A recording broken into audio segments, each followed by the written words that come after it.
All right, so last time I did this, I did not record it well. I think I wasn't close to the mic, so sorry about that. That video is going to come out probably after this one. But anyway, welcome to Trust the Buzz, Carolina Buzz. I haven't changed the graphics yet, but Trust the Buzz is part of Carolina Buzz. But place where we talk about Carolina sports, all college basketball, football, Hornets, all of that. So if you're interested in that, make sure you go ahead and hit that subscribe button down below.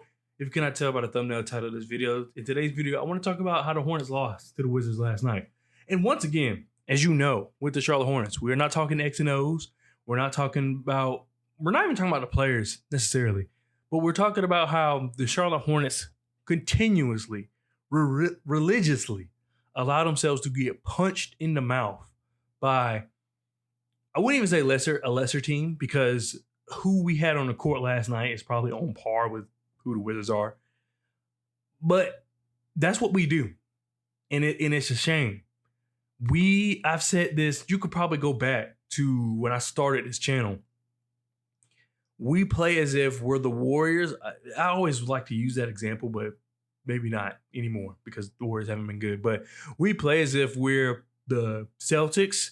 We play as if we're the Cleveland Cavaliers this year. We play as if we're the Rockets we play as if we are a top team in a conference, as if we won multiple championships. And by that, I mean, we go into a game so lazy that it doesn't make any sense. And this is something that, like I said, it could go back to when we had Terry and Gordon. This could go back to when we had, when we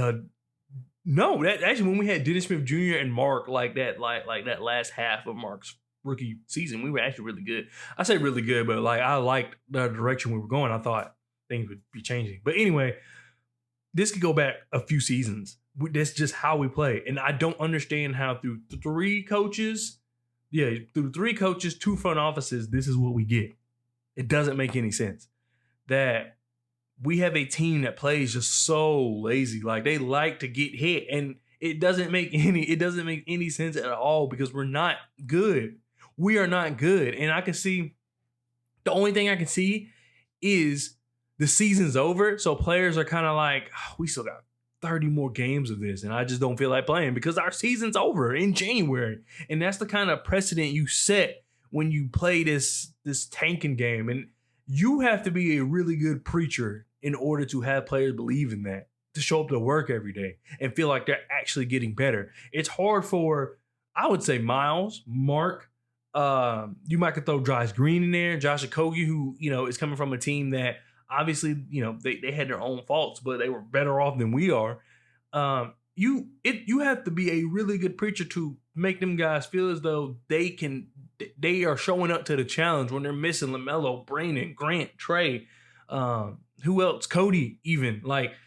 It takes a lot, and you can't. This is this front office's first go at it, but I think that what they have to realize going into this is that this team has been doing this for a while, and you just can't allow it. They're probably just tired of it. I know as a fan, I'm tired of it. I'm tired of just getting punched in the mouth. I'm tired of just letting teams walk all over us. And yes, there are games. I think about the Boston Celtics game last year. That was a big game for us. I think those guys went in there because we saw when PJ walked into the tunnel, he was like, not bad for Charlotte, not bad for in Charlotte on a Monday night. Because that's what freaking Jason Tatum said, in that viral clip. That they came in there with motivation because they felt as though they were disrespected. I have news to flash for y'all. Y'all are disrespected all of the time. So what I need y'all to understand is every game should be played that way. I understand you're missing players, so I get that. That is not easy. I can only imagine. That is not easy. That's like working for a company and they're going under and you can't leave. And by can't leave, I'm not saying they're stopping you from leaving, but it's like, oh, I need to check. I need this. You know what I'm saying? So it's just like, I couldn't imagine. So I know it's difficult, but geez, we can't allow our players to get beat they're just letting themselves just get beat like that. Mark Williams looked pitiful that first half, and Terrence, I always mispronounce his last name, but he said himself, Mark Williams looked late. That was one of the worst performances I've seen from Mark Williams in the first half in a while. Mark Williams, at least off sheer physicality, his physical presence, and just sheer ability has looked much better than that. without probably even trying. But last night he just looked so disinterested, and I don't understand why. One thing I like about Miles, particularly in these situations, and this whole video was sparked because Miles said we let ourselves get punched in the mouth when we can't do that, which I feel as though Miles has been really good at being that kind of voice for the team. I personally myself have gotten frustrated with, I felt as though we didn't have a dominant voice, a guy that's like, look, we're not going to take any crap from anybody. We're not going to allow ourselves to be treated like that. Like, I felt as though he's been that. The problem is, obviously that year he missed. Obviously last year he probably really couldn't say too much just because he is just getting back and all this. But this year I think that we're hearing from him, and I think that that's important because LaMelo's so laid back. We don't really hear from him. Brandon is a second-year player, and he has a lot of things to say, but Brandon, he's still looked at as almost like a kid, which he is.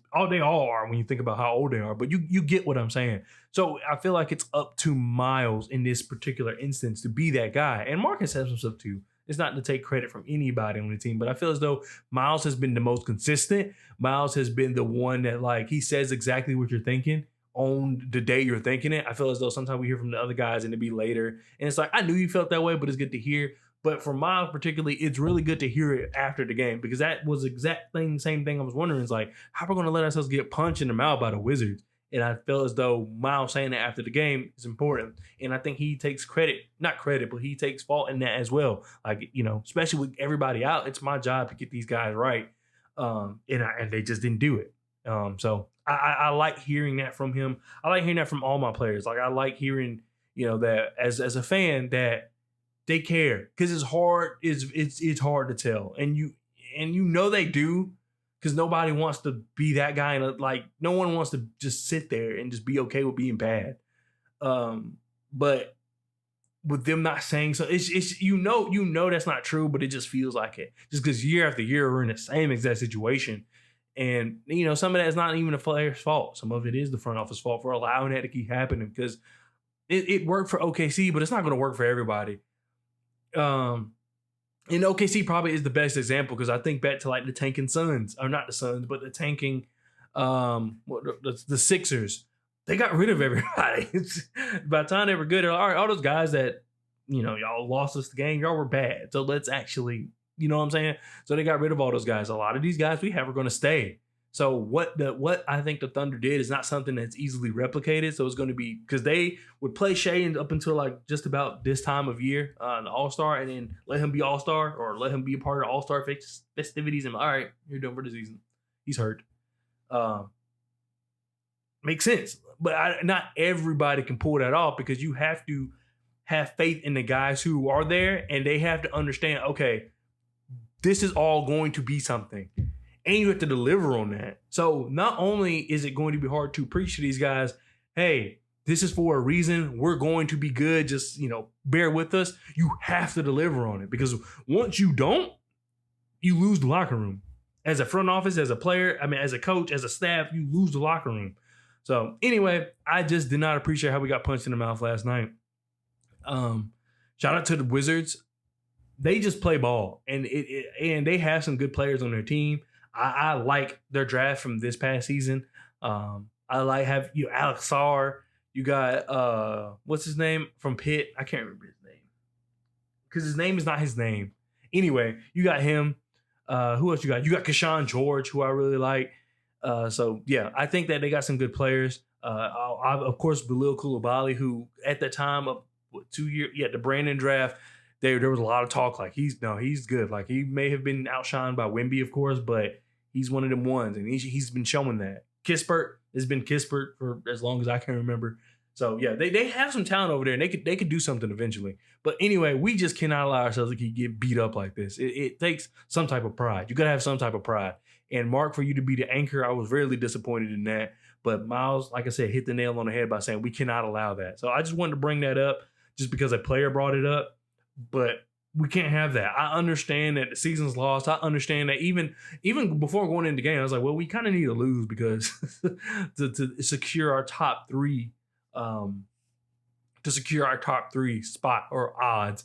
However, and it's not secure because the season's not over, but you know what I mean. However, it's just not like that.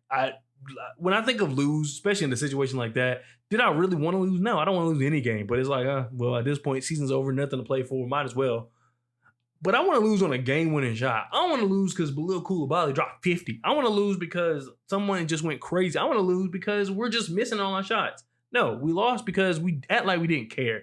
And that's the biggest problem to me. But anyway, thank you so much for watching. Much more content is on its way. Like I said, I have a video that I don't even think the audio quality is to my liking, but it's like a 30-minute video. So please bear with me. I'll see what I can do post edit to see if maybe I can make something shake with that. But yeah, I have new equipment.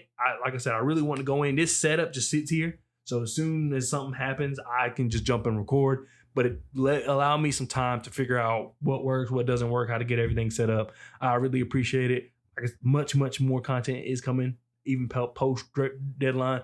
Of course, Hornets content, but then we got college basketball. We got what else? What else we got? We got Panthers. We got getting ready for a draft. We got a lot of stuff. So I want to cover all that. But thanks so much for watching, and I'll see you guys next time.